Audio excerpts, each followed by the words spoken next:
같이 주기도록 기도하심으로 아침 예배 시작합니다. 하늘에 계신 우리 아버지, 아버지의 이름을 거룩하게 하시며 아버지의 나라가 오게 하시며 아버지의 뜻이 하늘에서와 같이 땅에서도 이루어지게 하소서. 오늘 우리에게 일용할 양식을 주시고 우리가 우리에게 잘못한 사람을 용서하여 준 것 같이 우리 죄를 용서하여 주시고 우리를 시험에 빠지지 않게 하시고 악에서 구하소서. 나라와 권능과 영광이 영원히 아버지의 것입니다.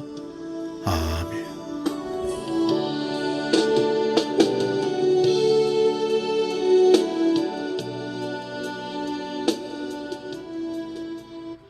찬송가 374장 나의 믿음 약할 때 함께 찬송합니다.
오늘 아침 우리에게 주시는 말씀은 구약성경 욥기 1장 9절에서 11절 말씀 봅니다.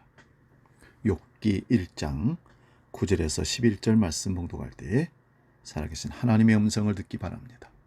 구약성경 761면에 있습니다. 봉독할 때 하나님의 음성 듣기 바랍니다. 봉독합니다. 사탄이 여호와께 대답하여 이르되 욥이 어찌 까닭 없이 하나님을 경외하리이까? 주께서 그와 그의 집과 그의 모든 소유물을 울타리로 두르심 때문이 아니니이까? 주께서 그의 손으로 하는 바를 복되게 하사 그의 소유물이 땅에 넘치게 하셨음이니이다. 이제 주의 손을 펴서 그의 모든 소유물을 치소서. 그리하시면 틀림없이 주를 향하여 욕하지 않겠나이까? 봉독한 말씀으로 까닭 없는 믿음, 이런 제목으로 말씀 은혜 나눕니다. 까닭 없는 믿음. 욥기서는 참 흥미로운 책이기도 합니다. 우리는 욥기서 하면 그냥 의인의 고난 정도로 단순하게 이해하지만 욥기를 잘 읽어보면 흥미로운 내용이 참 많이 담겨 있습니다. 욥기서는 42장으로 되어 있는 긴 책인데 42장을 두 부류로 나누어서 볼 수 있습니다. 하나는 재미있는 부분과 하나는 재미없는 부분, 두 가지로 나눌 수 있습니다. 재미있는 부분이란 욥기 첫 시작인 1장과 2장, 그리고 마지막 장인 42장입니다. 그리고 나머지 2장부터 41장까지는 욥이 질문을 하면 친구들이 답하고 욥이 답하면 친구들이 질문하고 이런 식으로 계속해서 반복되어져서 기록되어 있습니다. 그래서 읽다 보면 흥미가 깨지고 지루하다는 생각도 들 수가 있습니다. 1장과 2장을 재미있게 읽고 3장부터 41장까지는 상당히 지루함을 느낍니다. 그런데 마지막 42장을 들어가면 욥이 회개하고 하나님께로 돌아와서 갑절의 복을 받고 장수의 삶을 살다가 죽었다는 얘기로 마무리하고 있습니다. 그래서 재미있는 마지막 장이 되는 겁니다. 오늘 본문 욥기 1장은 재미있는 부분입니다. 여러분, 욥은 누구일까요? 여러분도 알다시피 욥은 훌륭한 믿음과 좋은 조건을 두루 갖춘 완벽한 인물이라 그렇게 볼 수 있습니다. 우리 본문 1절을 볼까요? 우수 땅에 욥이라 불리는 사람이 있었는데 이 사람은 온전하고 정직하여 하나님을 경외하며 악에서 떠난 자더라. 욥은 이런 좋은 믿음을 가졌을 뿐만 아니라 7남 3녀 10명의 자녀를 두어서 당시 기준으로는 자식의 복도 많이 받은 사람이 욥입니다. 그 자녀들도 아버지의 기도와 소원대로 신앙적으로 잘 성장해 가고 있었습니다. 또 엄청난 많은 재산, 물질도 복을 받았습니다. 그래서 교회에 잘 다니고 믿음 생활 정말 잘하는 사람으로 요즘 말로 해석할 수 있습니다. 자기 자신은 건강하고 자식도 잘 됐고 돈도 많은데 사람들에게 존경까지 칭찬까지 받는 사람이라면 이 정도면 완벽한 사람 아니겠습니까? 보통 세상에서 말하는 복이 건강의 복, 자녀의 복, 물질 복 이 세 가지에다가 지위나 명예까지 누린다면 금상첨화라고 하는데 욥은 이 모든 조건을 완벽하게 갖춘 사람이고 나아가서는 영적인 복, 신앙의 기준으로 볼 때도 신앙생활 잘하고 하나님을 경외하는 사람이니 그야말로 완벽 중에 완벽한 퍼펙트한 조건을 갖춘 복 있는 사람입니다. 이런 완전한 사람이다 보니 하나님도 욥만 보면 너무 기쁘듯하고 생각만 해도 기분이 좋아지는 하나님의 자부심이 되는 사람이었다는 겁니다. 8절 말씀을 보겠습니다. 여호와께서 사탄에게 이르시되 네가 내 종 욥을 주의하여 보았느냐? 그와 같이 온전하고 정직하여 하나님을 경외하며 악에서 떠난 자는 세상에 없느니라. 하나님이 사탄 보고 너 내 종을 보았느냐? 내 종 욥을 보았느냐? 그 친구처럼 멋지고 자랑스러운 사람이 세상에 없어 라고 말씀하는 겁니다. 정말 욥을 향한 하나님의 자부심이 요즘 애들 말로 뿜뿜 뿜어져 나오는 장면이라고 할 수 있습니다. 저는 우리 주안교회 또 아침 예배를 함께하는 우리 성도들 모두가 다 이런 하나님의 자부하심이 되는 사람 되기를 축원합니다. 기왕 예수를 믿을거 하나님이 여러분을 생각만 해도 기분이 좋아지시고 여러분을 향한 하나님의 자부심이 막 뿜어져 나오고 여러분을 그냥 두고 보기에도 너무 아까운 사람으로 여기셔야 하지 않겠는가 저는 말씀을 드립니다. 그런데 문제는 사탄이 이런 사람을 그냥 안 놔둔다는 겁니다.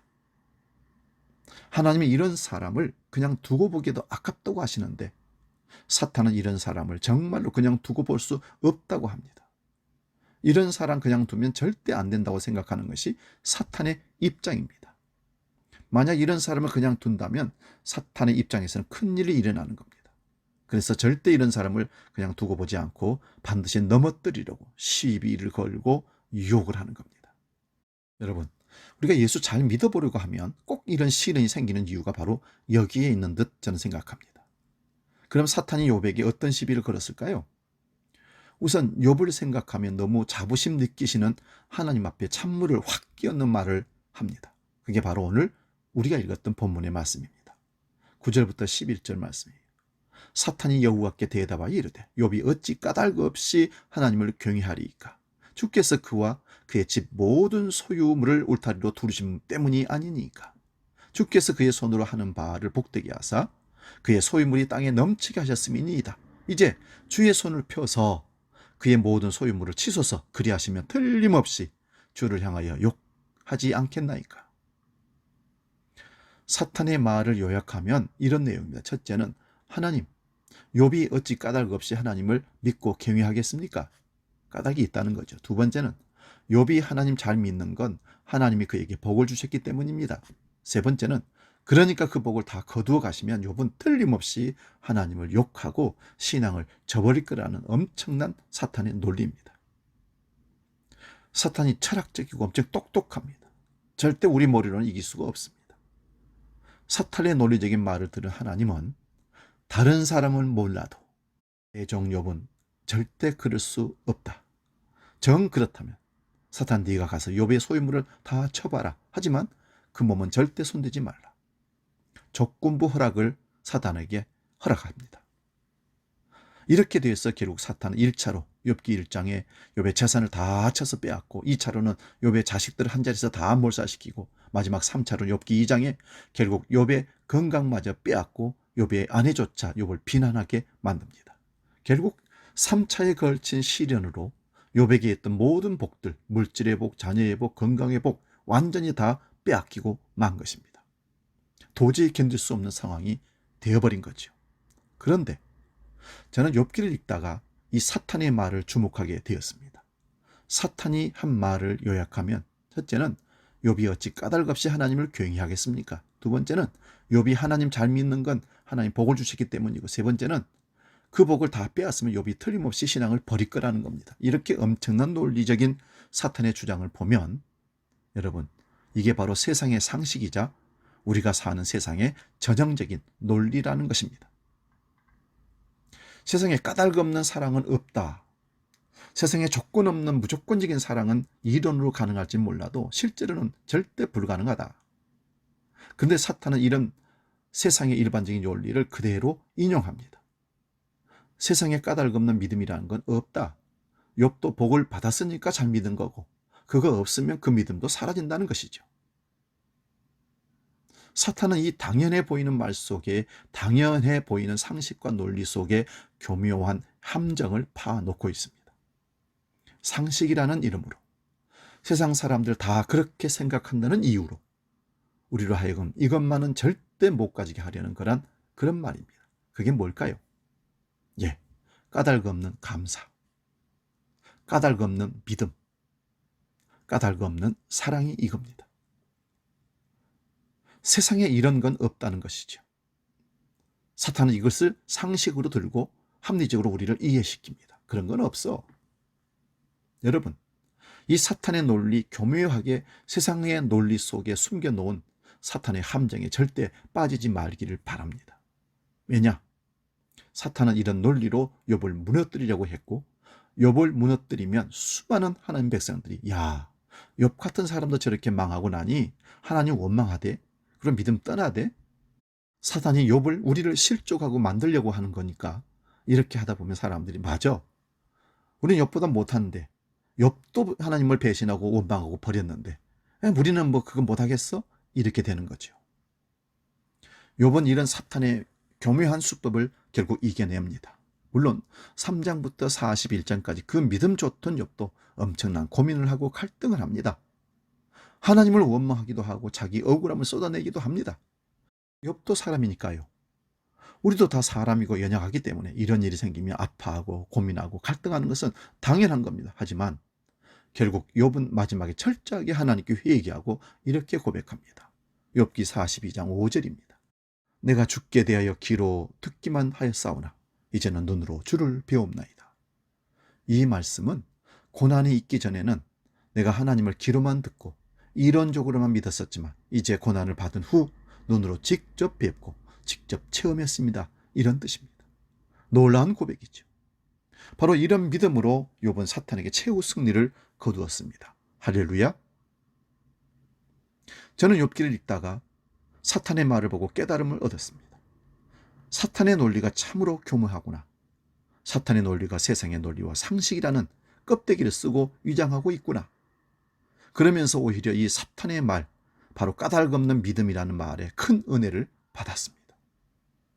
사탄의 말에 은혜 받았다니까 이상하죠? 하지만 사탄이 비꼬려고 한 말, 욥을 넘어뜨리려고 하나님을 실망시키려고 한 말에 오히려 우리 믿음의 핵심이 들어있다는 겁니다.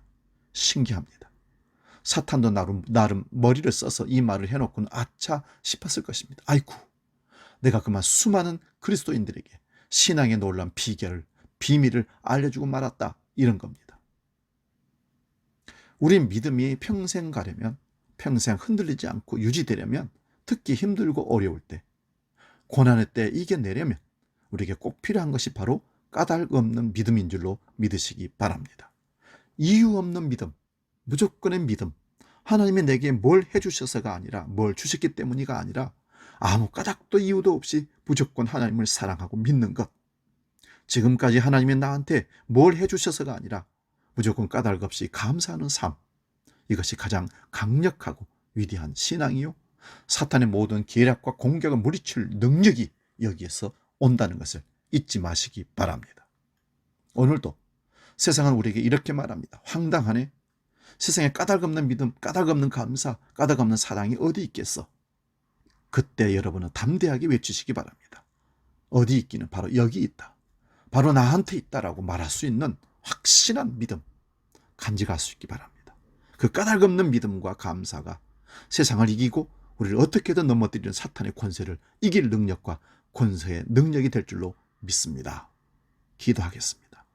하나님 아버지, 세상의 상식은 까닭 없는, 이유 없는 믿음이나 사랑이나 축복은 없다는 것입니다.